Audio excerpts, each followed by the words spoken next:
আসসালামু আলাইকুম। কেমন আছেন সবাই? মানুষের চিন্তা ভাবনা কিরকম দেখেন। এক লোক রাস্তা দিয়ে যাচ্ছে, গাদার উপরে নিজের স্ত্রীকে বসিয়ে নিয়ে যাচ্ছে।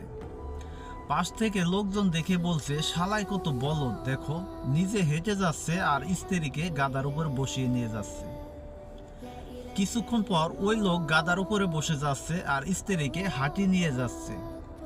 রাস্তার পাশ থেকে লোকজন দেখে বলছে, শালাই কত স্বার্থপর, দেখো নিজে আরামে বসে যাচ্ছে আর স্ত্রীকে হাঁটিয়ে নিয়ে যাচ্ছে। কিছুক্ষণ পর দুইজনই গাদার উপরে বসে যাচ্ছে। আশেপাশে লোকজন দেখে বলছে, ইশ্বিরে গাদাটারে কতই না কষ্ট দিচ্ছে। আবার কিছুক্ষণ পর স্বামী স্ত্রী উভয় হেঁটে যাচ্ছে, গাদাকেও হাঁটিয়ে নিয়ে যাচ্ছে। আশেপাশে লোকজন দেখে বলছে, শালায় কত বলদ, গাদা থাকতে নিজেরা খালি পায়ে হেঁটে যাচ্ছে। তাই মানুষের কথা শোনা বন্ধ করুন। মানুষের কথা ক্যান্সারের থেকেও বেশি ভয়াবহ। তাই নিজের কাছে যেটা সঠিক মনে হয়, ভালো লাগে, ওটাই করুন। মানুষের কথা শোনা বন্ধ করুন।